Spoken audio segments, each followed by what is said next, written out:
माधव, जरा इन खाली बर्तनों की तरफ भी अपनी नजर डालिए। आखिर कब तक हम सिर्फ उम्मीदों के सहारे जिंदा रहेंगे? पूरे गांव में हमारी ही ऐसी बदकिस्मत चौखट है जहां महीने के 15 दिन चूल्हा सिर्फ राख उगलने के लिए जलता है।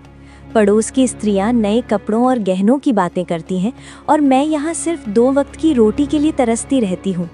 भाग्यवान, तुम जानती हो कि मैं मेहनत करने में कोई कसर नहीं छोड़ता। सुबह सूरज निकलने से पहले जंगल जाता हूँ और शाम ढले भारी बोझ उठाकर लौटता हूँ। लकड़ी काटना ही मेरा पुरखों का हुनर है और इसी से हमारा गुजारा चलता है। वक्त बुरा है, मैं मानता हूँ, पर मेहनत का फल कभी ना कभी तो मिलता ही है। तुम चिंता मत करो, मैं आज जंगल के उस हिस्से में जाऊंगा जहाँ की लकड़ियाँ शहर के बाजार में ऊंचे दामों पर बिकती हैं। बस तुम थोड़ा धैर्य रखो, भगवान सब ठीक कर देगा। धैर्य? पिछले 10 सालों से मैं धैर्य का ही घूंट पीकर जी रही हूँ माधव। आपकी ये बातें अब मुझे दिलासा नहीं बल्कि जख्म देती हैं। लकड़ी काटने के अलावा भी दुनिया में बहुत से काम हैं। आप किसी जमींदार के यहाँ मजदूर क्यों नहीं बन जाते, या फिर शहर जाकर कोई ढंग की नौकरी क्यों नहीं ढूंढते?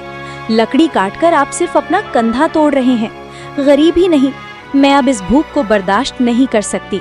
मुझे बस इतना चाहिए कि कम से कम हम दोनों रात को चैन की नींद सो सकें, बिना इस डर के कि कल सुबह क्या खाएंगे। ठीक है भाग्यवान, अगर तुम्हें लगता है कि मेरी मेहनत काफी नहीं है तो मैं आज से ही दूसरे काम की तलाश शुरू कर दूंगा। मैं लकड़ियां काटने के साथ साथ गांव के जमींदार से भी बात करूंगा कि क्या उनके पास मेरे लिए कोई और काम है। मैं नहीं चाहता कि तुम्हारी आंखों में कभी भी दुखों के बादल छाएं। मैं वादा करता हूं कि मैं हार नहीं मानूंगा। बस आज का दिन किसी तरह काट लो। शाम को जब मैं लौटूंगा तो शायद कोई अच्छी खबर लेकर आऊं।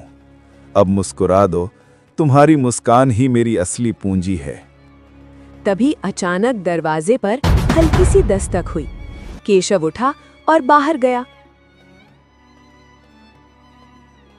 दरवाजे पर एक बूढ़ा साधु खड़ा था। चेहरा शांत, आंखें तेजस्वी, लेकिन शरीर बेहद कमजोर। बेटा, क्या इस प्यासे राही को थोड़ा सा शीतल जल मिल सकता है? मैं मीलों का सफर तय करके आ रहा हूं और अब मेरी देह मेरा साथ नहीं दे रही। कंठ सूख गया है और पैरों में छाले पड़ गए हैं। अगर तुम्हारे पास थोड़ा सा अन्न भी हो तो इस बूढ़े को दान कर दो। मुझे किसी राजसी भोग की इच्छा नहीं है, बस एक निवाला मिल जाए ताकि मैं अपनी यात्रा जारी रख सकूं। ईश्वर तुम्हारी सेवा को स्वीकार करेगा और तुम्हारे घर के भंडार हमेशा भरे रहेंगे। प्रणाम महात्मा जी, आपका मेरे द्वार पर आना मेरा सौभाग्य है, लेकिन मैं आपको किस मुंह से बताऊं कि मेरे पास आपको खिलाने के लिए एक दाना भी नहीं है। हम खुद पिछले कल से भूखे हैं। मेरी कुटिया में केवल खाली बर्तन और गरीबी का डेरा है। लेकिन हाँ, मैं आपको प्यासा नहीं जाने दूंगा। मैं अभी अंदर से ठंडा जल लेकर आता हूँ। भोजन ना दे पाने का मुझे बहुत दुख है, कृपया मुझे क्षमा कर दीजिएगा। पुत्र, दुखी मत हो। दान देने के लिए धन की नहीं, मन की जरूरत होती है। तुम्हारी आंखों में जो करुणा है वो किसी भी 56 भोग से कहीं अधिक तृप्ति देने वाली है। तुम जल ले आओ, वही मेरे लिए अमृत के समान होगा। इंसान की असलियत उसके अभाव में ही पता चलती है, और तुमने अभाव में होकर भी अतिथि सत्कार का धर्म निभाया है। जाओ बेटा, जल ले आओ। मैं यहीं तुम्हारी प्रतीक्षा कर रहा हूँ। तुम्हारी सादगी ने मेरा मन जीत लिया है। माधव ने जैसे ही योगी को जल पिलाया, योगी का चेहरा चमक उठा। उन्होंने प्रसन्न होकर माधव को आशीर्वाद दिया। माधव, तुम्हारी सेवा भावना से मैं अत्यंत प्रसन्न हूँ। मैं तुम्हें 3 ऐसे वरदान देता हूँ जो साधारण मनुष्यों की पहुँच से बाहर हैं। तुम जो भी मांगोगे वो सच हो जाएगा। अपनी पहली इच्छा बताओ पुत्र, लेकिन याद रहे वरदान का उपयोग सोच समझ करना। धन, वैभव, आयु या शक्ति, तुम कुछ भी मांग सकते हो। बोलो, तुम्हारी पहली अभिलाषा क्या है? महात्मन जी, आपने मुझे बड़ी परीक्षा में डाल दिया। वैसे तो मुझे बहुत कुछ चाहिए, पर मैं अपनी बुद्धि का प्रयोग करना चाहता हूँ। मेरा पहला वरदान ये है कि मेरी ये कुल्हाड़ी, जिसे मैं अपनी जान से ज्यादा चाहता हूँ, जो भी इसे हाथ लगाए वो मेरी आज्ञा के बिना इसे छोड़ ना पाए, और अगर वो इसे चलाना शुरू करे तो जब तक मैं रुकने को न कहूँ वो रुक न सके। क्या आप मुझे ऐसा विचित्र वरदान दे सकते हैं? मुझे लगता है कि ये मेरे बहुत काम आएगी। अजीब मांग है, पर वचन के अनुसार तथास्तु, तुम्हारी कुल्हाड़ी अब तुम्हारी आज्ञा की गुलाम है। अब बिना समय गवाए अपनी दूसरी इच्छा प्रकट करो। याद रखना, तुम्हारे पास केवल 2 और मौके बचे हैं। क्या तुम्हें सोने की खदानें चाहिए या फिर कोई ऐसा महल जो बादलों को छूता हो? संसार की हर सुख सुविधा तुम्हारे कदमों में हो सकती है। बस एक बार अपने मन की बात कहो और चमत्कार देखो। महाराज, दूसरी इच्छा के लिए मैं इस पुरानी लकड़ी की कुर्सी को चुनता हूँ। मैं चाहता हूँ कि जो कोई भी इस कुर्सी पर एक बार बैठ जाए वो मेरी अनुमति के बिना यहाँ से हिल तक ना सके। वो इस कुर्सी से ऐसा चिपक जाए जैसे पत्थर पर लकीर। चाहे कोई कितना भी बलवान क्यों ना हो, मेरी मर्जी के बिना उसका उठना नामुमकिन हो जाए। बस यही मेरी दूसरी विनती है। मुझे विश्वास है कि आप मेरी इस इच्छा को भी पूरा करेंगे। तुम्हारी सोच किसी आम आदमी जैसी नहीं है माधव। ये वरदान भी तुम्हें मैंने ही दिया। अब आखिरी और तीसरी इच्छा की बारी है। सोच लो, क्या तुम अपनी गरीबी हमेशा के लिए खत्म नहीं करना चाहोगे? क्या तुम्हें अपने लिए लंबी आयु यानी रोगी काया नहीं चाहिए? ये अंतिम अवसर है। इसके बाद मैं अदृश्य हो जाऊंगा और फिर कभी नहीं मिलूंगा। अपनी तीसरी इच्छा मांगो और अपने भाग्य का फैसला खुद करो। महात्मा जी, तीसरी इच्छा के रूप में मैं चाहता हूँ कि मेरा ये जो चमड़े का पुराना थैला है, इसके भीतर मैं जो कुछ भी डाल दूं, चाहे वो कोई वस्तु हो, सोना हो या कोई जीवित प्राणी, उसे मेरे अलावा कोई और बाहर ना निकाल सके। वो उस थैले की गहराई में तब तक कैद रहे जब तक मैं खुद उसे आजाद ना करूं। यही मेरी अंतिम मांग है। तुम्हारी सोच किसी आम आदमी जैसी नहीं है माधव। विचित्र मांगे हैं, पर वचन के अनुसार तथास्तु, तुम्हारी तीनों मांगे पूरी हुई। याद रखना, वरदान तभी काम आते हैं जब उनका उपयोग सही समय पर हो। साधु बाबा के जाते ही भाग्यवान, जो अब तक चुपचाप सब सुन रही थी, ज्वालामुखी की तरह फट पड़ी। उसे लगा कि माधव ने अपनी मूर्खता से सुनहरे भविष्य की बलि दे दी है। वाह माधव, क्या गजब की बुद्धिमानी दिखाई है आपने। साक्षात देवता आपके द्वार पर आकर कह रहे थे कि धन मांग लो, सुख मांग लो, पर आपने क्या मांगा? कुल्हाड़ी, कुर्सी और थैला। क्या इन बेजान चीजों से मेरा पेट भरेगा? क्या इन वरदानों से हमारे सिर की छत पक्की हो जाएगी? मैं यहाँ दाने दाने को तरस रही हूँ और आपने फालतू वरदान मांग लिया। आज आपने साबित कर दिया कि आप कभी तरक्की नहीं कर सकते। काश वो वरदान मुझे मांगने का मौका मिलता तो आज मैं इस झोपड़ी को महल बना देती। भाग्यवान, तुम जो देख रही हो वो केवल साधारण चीजें हैं, पर मैं जो देख रहा हूँ वो एक सुरक्षा कवच है। कभी कभी सीधे तरीके से मांगा हुआ धन टिकता नहीं है, पर बुद्धि से बनाई गई संपत्ति सदा साथ रहती है। तुम मुझ पर भरोसा रखो। ये 3 वरदान हमें वो सब कुछ दिलाएंगे जो तुम चाहती हो। मैंने जो मांगा है उसके पीछे गहरा रहस्य है, जो वक्त आने पर तुम्हें समझ आ जाएगा। फिलहाल शांत हो जाओ, क्योंकि आने वाला समय बहुत बड़ी चुनौतियां लेकर आने वाला है। पत्नी के तानों से आहत होकर माधव अपनी पुरानी कुल्हाड़ी कंधे पर रखकर चंदनपुर के सबसे घने और डरावने जंगल की ओर निकल पड़ा। दोपहर की तपती धूप पेड़ों की घनी छांव को चीरने की कोशिश कर रही थी। माधव एक पुराने बरगद के पेड़ के नीचे बैठ गया।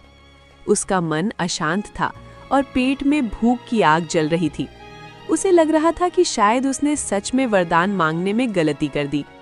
हे भगवान, क्या मेरी किस्मत में हमेशा ठोकरें खाना ही लिखा है? भाग्यवान सही कह रही थी। अगर मैं उस महात्मा से सोने संगीत की मोहरें मांग लेता तो कम से कम आज मुझे इस तरह भटकना तो नहीं पड़ता। पेट में अन्न का दाना ही नहीं, जंगल में भी अब सूखी लकड़ियां मिलना मुश्किल हो गया है। ऐसा लगता है जैसे ये पेड़ भी मेरी गरीबी का मजाक उड़ा रहे हैं। समझ नहीं आता कि मैं घर वापस किस मुंह से जाऊंगा। वहां तो सिर्फ खाली बर्तन और पत्नी की शिकायतें मेरा इंतजार कर रही हैं। तभी झाड़ियों के पीछे से एक विचित्र बूढ़ा व्यक्ति बाहर निकला और चेहरे पर एक अजीब सी कुटिल मुस्कान थी। वो धीरे धीरे माधव की ओर बढ़ने लगा। माधव ने गौर किया कि उस बूढ़े के चलने की आवाज सामान्य नहीं थी।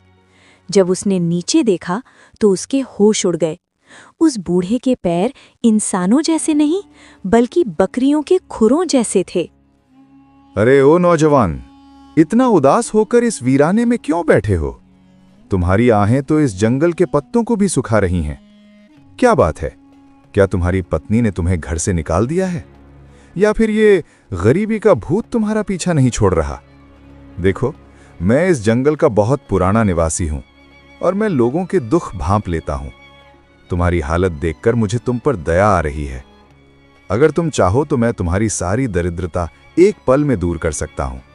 बस तुम्हें मेरी एक छोटी सी शर्त माननी होगी। तुम अपनी किस्मत बदलना चाहते हो? प्रणाम महानुभाव, आप अचानक इस घने जंगल में कहां से आ गए और आपको कैसे पता चला कि मैं अपनी पत्नी से परेशान होकर यहां बैठा हूं? आपकी बातें सुनकर मुझे थोड़ा अजीब लग रहा है। और ये आपके पैर, आप कोई साधारण मनुष्य तो नहीं लगते। कहीं आप वही मायावी राक्षस तो नहीं जिसकी कहानियां हमारे बुजुर्ग सुनाया करते थे, जो लोगों को लालच देकर उनका सब कुछ छीन लेता है? मुझे आपसे बात करने में डर लग रहा है। फिर भी मेरी जिज्ञासा शांत कीजिए कि आप आखिर हैं कौन और मुझसे क्या चाहते हैं? हाँ, तुम तो बहुत चतुर निकले लकड़हारे। हाँ, तुमने सही पहचाना। मैं इस मायावी साम्राज्य का स्वामी हूं। पर डरो मत, मैं तुम्हें चोट पहुंचाने नहीं बल्कि तुम्हारी झोली भरने आया हूं। देखो, मेरे पास सोने की मोहरों से भरी ये 3 थैलियां हैं। इन्हें ले जाओ और अपनी पत्नी के हर सपने को पूरा करो। अच्छा खाना खाओ, अच्छा पहनो और इस झोपड़ी की जगह महल बना लो। बदले में मुझे बस इतना चाहिए कि आज से ठीक 1 साल बाद तुम्हें मेरे साथ मेरे लोक में चलना होगा और मेरी गुलामी करनी होगी। 1 साल की पूरी आजादी और बेहिसाब दौलत। सोच लो, सौदा बुरा नहीं है। माधव समझ गया था कि ये शैतानी राक्षस उसे अपनी जाल में फंसाना चाहता है, लेकिन घर की गरीबी और भाग्यवान के तानों को याद कर उसका मन डोल गया। उसने सोचा कि क्यों ना अभी ये धन ले लिया जाए और बाद में उन वरदानों का इस्तेमाल करके इस राक्षस से निपटा जाए। मौलिक, आपकी बात तो सच है। इस तरह रोज रोज भूखे मरने से तो अच्छा है कि 1 साल तक राजाओं जैसी जिंदगी जी ली जाए। मेरी पत्नी को हमेशा मुझसे शिकायत रहती है कि मैं उसके लिए कुछ नहीं कर पाता। कम से कम इन मोहरों से उसे 1 साल की खुशियां तो मिल पाएंगी। पर मुझे डर है कि 1 साल बाद जब आप मुझे लेने आएंगे तो मेरी पत्नी और बच्चों का क्या होगा। खैर, जो होगा सो देखा जाएगा। मैं आपके सौदे के लिए तैयार हूं। मुझे वो सोने की थैलियां दे दीजिए ताकि मैं अपनी बदहाली को दूर कर सकूं, और 1 साल बाद मैं आपके साथ चलने का वादा करता हूं। बहुत खूब, मुझे तुम्हारी बुद्धिमानी पसंद आई। ये लो सोने की 3 थैलियां। इनमें इतनी दौलत है कि तुम 7 जन्मों तक बैठकर खा सकते हो। जाओ और अपनी जिंदगी के हर पल का आनंद लो। ऐश करो, दान पुण्य करो या जो जी में आए वो करो। लेकिन याद रखना लकड़हारे, मैं ठीक 1 साल बाद इसी जगह इसी वक्त तुम्हें लेने आऊंगा। अगर तुमने भागने की कोशिश की तो मेरा प्रकोप पूरे गांव को भस्म कर देगा। अब जाओ और अपनी पत्नी को ये खुशियां दे दो। हमारी मुलाकात अब 1 साल बाद होगी। तब तक के लिए विदा। माधव भारी मन और भारी थैलियों के साथ घर लौटा। उसने रास्ते से ढेर सारी मिठाइयाँ, फल, मछली और नए कपड़े खरीदे। भाग्यवान, ओ भाग्यवान, देखो मैं तुम्हारे लिए क्या लाया हूं। अब तुम्हें कभी भूखा नहीं सोना पड़ेगा और ना ही उन फटे हुए कपड़ों में रहना होगा। देखो, मैं बाजार से तुम्हारे लिए रेशमी वस्त्र और सबसे बढ़िया पकवान लाया हूँ। और ये देखो, सोने की मोहरों से भरी थैलियां। अब हम इस पुरानी कुटिया को तोड़कर एक आलीशान मकान बनाएंगे। पूरे चंदनपुर में हमारे जैसा अमीर कोई नहीं होगा। अब मुस्कुराओ और अपनी इस नाराजगी को छोड़ दो, क्योंकि तुम्हारे पति ने तुम्हारी सारी इच्छाएं पूरी करने का रास्ता ढूंढ लिया है। अरे, ये सब क्या है माधव? सुबह तो आपके पास एक कौड़ी नहीं थी और अभी दोपहर ढलते ही आप सोने की थैलियां लेकर आ गए। क्या आपने कहीं चोरी की है या किसी का खून किया है? इतने सारे पैसे आपको भला कौन दे सकता है? और ये मिठाइयाँ, ये कपड़े, मेरा तो सिर चकरा रहा है। मुझे सच सच बताइए कि ये धन कहाँ से आया है? कहीं ऐसा ना हो कि इन सुखों के बदले हमें कोई बहुत बड़ी कीमत चुकानी पड़े।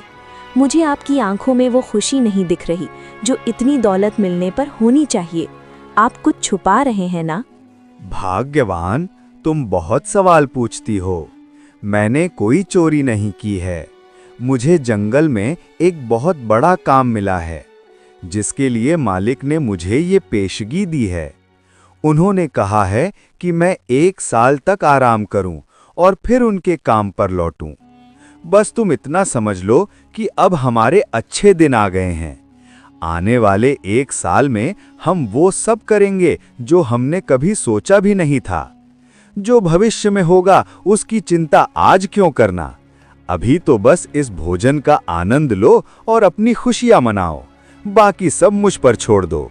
भाग्यवान खुश तो थी, पर उसके मन के किसी कोने में एक अनजाना डर बैठ गया था। समय अपनी गति से चलता रहा।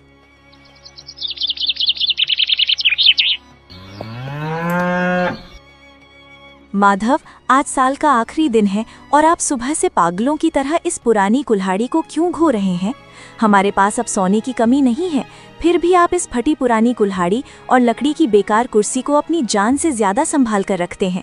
मुझे सच सच बताइए, वो मालिक कौन है जिसने आपको इतना धन दिया और आज वो आपको कहाँ ले जाने वाला है? आपकी चुप्पी मुझे अंदर ही अंदर खाए जा रही है। क्या हम हमेशा के लिए जुदा होने वाले हैं? अगर ऐसा है तो मुझे ये धन दौलत नहीं चाहिए, मुझे बस अपने पति का साथ चाहिए। क्या आप मुझ पर इतना भी भरोसा नहीं करते कि अपनी परेशानी मुझे बता सके? भाग्यवान, तुम व्यर्थ ही घबरा रही हो। मैंने तुम्हें पहले भी कहा था कि वक्त आने पर सब पता चल जाएगा। आज वो घड़ी आ गई है। जो धन हम पिछले 1 साल से इस्तेमाल कर रहे हैं, वो कोई साधारण धन नहीं था। उसे पाने के लिए मैंने अपनी जान का सौदा किया है। लेकिन घबराओ मत, मैंने उस महात्मा से जो 3 वरदान मांगे थे, वो आज हमारी रक्षा करेंगे। तुम बस इतना करो कि जब वो अतिथि यहाँ आए तो तुम घर के अंदर रहना और चाहे जो हो जाए बाहर मत आना। आज मैं दिखा दूंगा कि एक साधारण इंसान की बुद्धि बड़े से बड़े मायावी को कैसे परास्त कर सकती है। बस मुझ पर विश्वास रखो और प्रार्थना करो। वो बूढ़ा आदमी अब अपने असली रूप में था, एक भीमकाय राक्षस जिसकी लंबी सींगें थी और आंखों से अंगारे बरस रहे थे।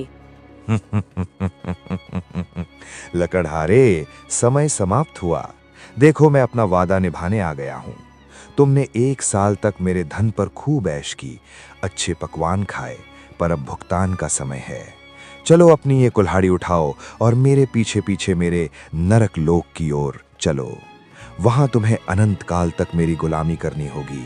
अब देर मत करो, मेरी भूख बढ़ रही है और मुझे इंसानों को तड़पाने में बड़ा मजा आता है। क्या तुम तैयार हो अपने मालिक के साथ चलने के लिए, या फिर मुझे तुम्हें घसीट कर ले जाना पड़ेगा? अपनी पत्नी से विदा ले लो, क्योंकि अब तुम उसे कभी दोबारा नहीं देख पाओगे। प्रणाम मालिक, आप आ गए। मैं तो आपका ही इंतजार कर रहा था। भला मैं अपने वादे से कैसे मुकर सकता हूँ? मैं चलने के लिए बिल्कुल तैयार हूँ। आखिर आपने मुझे 1 साल तक राजाओं वाली जिंदगी जो दी है। लेकिन मालिक, जाने से पहले मेरी एक छोटी सी विनती है।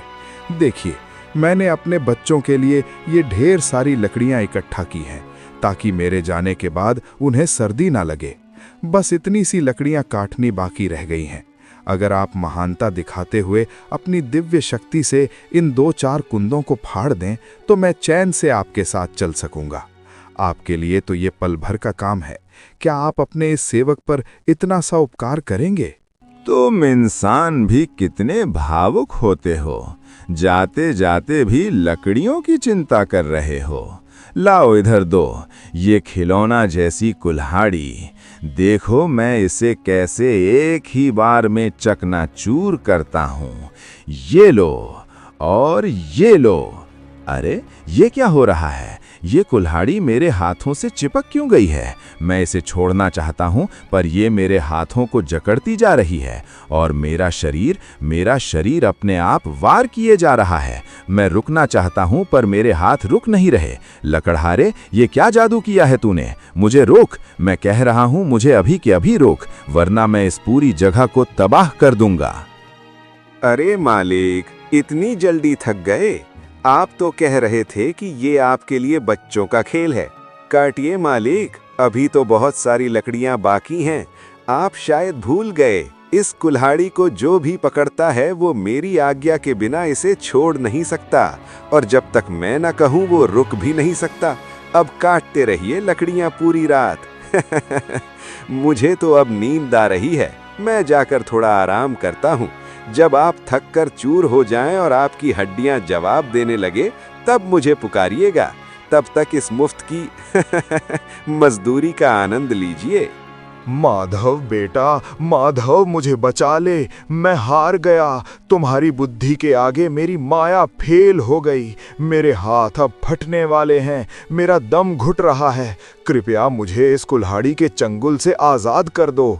मैं कसम खाता हूँ कि मैं तुम्हें अभी नहीं ले जाऊंगा। मैं तुम्हें 1 और साल की मोहलत देता हूं और साथ में 3 और सोने की थैलियां भी दूंगा। बस मुझे इस नरक से निकालो। मैं अब एक पल भी ये कुल्हाड़ी नहीं चला सकता। मुझ पर दया करो। अच्छा, तो अब आप रास्ते पर आए। 1 साल की मोहलत और 3 थैलियां? नहीं मालिक, इतना कम तो मेरी मेहनत का हर्जाना भी नहीं है।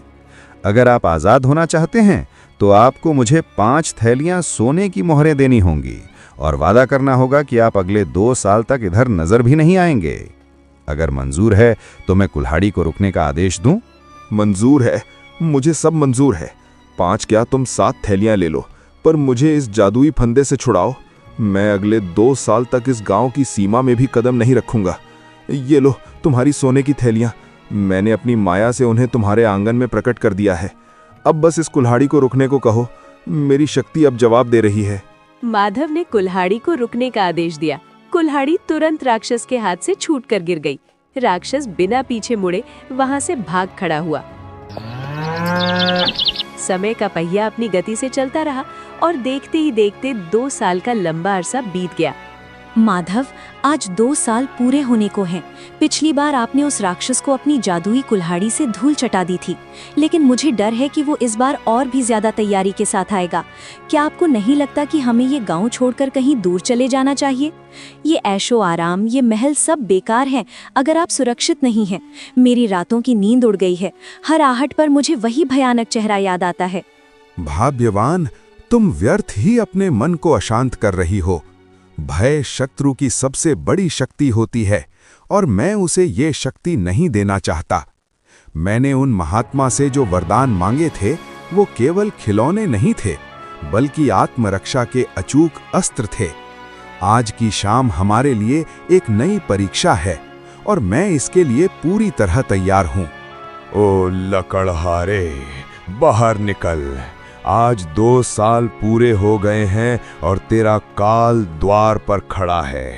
तूने पिछली बार मुझे अपनी उस घटिया कुल्हाड़ी से बेवकूफ बनाया था, लेकिन याद रखना कि एक ही चाल 2 बार काम नहीं आती। इस बार मैं ना तो तेरी किसी चीज को हाथ लगाऊंगा और ना ही तेरी बातों में आऊंगा। अरे मालिक, आप आ गए। मैं तो कब से आपकी प्रतीक्षा कर रहा था। आप तो बाहर ही रुक गए। क्या आप अपने इस पुराने सेवक से इतना डर गए हैं? देखिए, मैं तो जलने के लिए बिल्कुल तैयार खड़ा हूँ। पिछली बार जो हुआ उसके लिए मैं आपसे क्षमा चाहता हूँ। वो तो बस एक मजाक था। आइए, अंदर आइए। आप इतनी दूर से थके हारे आए होंगे, कम से कम थोड़ा विश्राम तो कर लीजिए। देखिए, मैंने आपके स्वागत के लिए आंगन में अपनी सबसे आरामदायक कुर्सी रखी है। बस 5 मिनट वहां बैठिए। मैं अपनी पत्नी से विदा लेकर और अपना थोड़ा सामान समेटकर तुरंत आपके साथ चलता हूँ। राक्षस माधव की बात सुनकर सोच में पड़ गया। उसे लगा कि माधव शायद हार मान चुका है। उसने चारों तरफ देखा। वहां ना तो कोई कुल्हाड़ी थी और ना ही कोई हथियार। आंगन के बीचों बीच बस एक साधारण सी लकड़ी की कुर्सी रखी थी। अपनी थकान और माधव की विनम्रता को देखते हुए राक्षस ने सोचा कि थोड़ा आराम करने में कोई बुराई नहीं है। लगता है तुझे अब अपनी असलियत समझ आ गई है। अच्छा है कि तूने सरेंडर कर दिया, वरना मैं आज बहुत गुस्से में था। खैर, तू कहता है तो मैं 5 मिनट यहां बैठ जाता हूं, पर याद रखना, अगर तूने कोई चालाकी की तो तेरा अंजाम बहुत बुरा होगा। ये कुर्सी तो सच में बहुत आरामदायक है। अब जा जल्दी से अपना सामान ले आ और अपनी पत्नी को आखिरी बार देख ले। मैं यहां बैठ के तेरा इंतजार कर रहा हूं। अरे मालिक, आपको कुर्सी पसंद आई? ये जानकर मुझे बहुत प्रसन्नता हुई। पर क्या आप जानते हैं, ये कुर्सी जितनी आरामदायक बैठने में है, उठने में उतनी ही कष्टदायक है। जरा कोशिश तो कीजिए उठने की। क्या हुआ मालिक, आप तो हटने का नाम ही नहीं ले रहे। लगता है आप मेरी इस तुच्छ कुर्सी के प्यार में पड़ गए हैं। मैंने आपको बताया नहीं था कि जो भी इस कुर्सी पर एक बार विराजमान हो जाता है, वो मेरी आज्ञा के बिना यहाँ से हिल तक नहीं सकता। राक्षस ने पूरी ताकत लगा दी। उसने जोर जोर से चिल्लाया और अपनी मायावी शक्तियों का उपयोग किया, पर वो कुर्सी से टस से मस न हुआ। ऐसा लग रहा था जैसे वो कुर्सी का ही एक हिस्सा बन गया हो। वो जितना जोर लगाता, कुर्सी उसे उतना ही कसकर जकड़ लेती। हार मानकर वो फिर से गिड़गिड़ाने लगा। माधव, ये तूने फिर से मेरे साथ क्या किया? मुझे छोड़ दे। मैं इस कुर्सी से चिपक गया हूँ। मेरी हड्डियां चटक रही हैं। मुझे लगा था तू सुधर गया होगा, पर तू तो पहले से भी ज्यादा खतरनाक निकला। मुझे इस कैद से आजाद कर दे। मैं वादा करता हूँ कि मैं तुझे कभी अपने लोक नहीं ले जाऊंगा। मुझे बहुत दर्द हो रहा है लकड़हारे। क्या तुझे मुझ पर दया नहीं आती?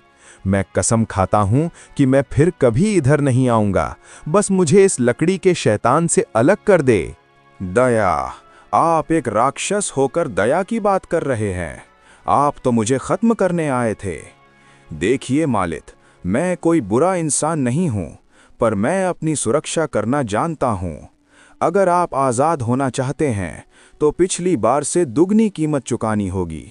मुझे 10 थैलियाँ सोने की मोहरें चाहिए, और इस बार आपको वादा करना होगा कि आप अगले 5 सालों तक इस इलाके की तरफ मुड़कर भी नहीं देखेंगे। अगर आपको ये सौदा मंजूर है तो कहिए। मंजूर है, मुझे सब मंजूर है।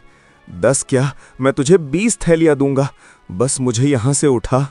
मैं वचन देता हूँ कि अगले 5 सालों तक मैं तेरे गांव की परछाई से भी दूर रहूंगा। तेरी बुद्धि के आगे मैं नतमस्तक हूँ। ये ले तेरा धन। अब बस अपनी इस जादुई कुर्सी को हुक्म दे कि वो मुझे छोड़ दे। मैं अब एक पल भी यहाँ नहीं रुकना चाहता। मुझे जाने दे माधव। मैं फिर कभी तुझे चुनौती देने की भूल नहीं करूंगा। माधव ने जैसे ही आजाद कहा, राक्षस स्प्रिंग की तरह कुर्सी से उछला और बिना पीछे देखे भाग निकला। उसके बाद राक्षस कभी वापस नहीं आया। माधव उस धन से गांव का सबसे अमीर आदमी बन गया था। और इस तरह माधव और भाग्यवान ने अपनी सादगी और बुद्धिमत्ता से एक महाबली राक्षस को धूल चटा दी। चंदनपुर में खुशियां लौट आईं। और माधव की ये कहानी युगों युगों तक सुनाई जाने लगी कि कैसे एक साधारण लकड़हारे ने अपनी बुद्धि के बल पर भाग्य को बदल दिया। अगर आपको ये कहानी पसंद आई हो तो लाइक करें, अपने दोस्तों के साथ शेयर करें और अपनी राय कमेंट में बताएं। आपका साथ हमें और भी मजेदार और प्रेरणा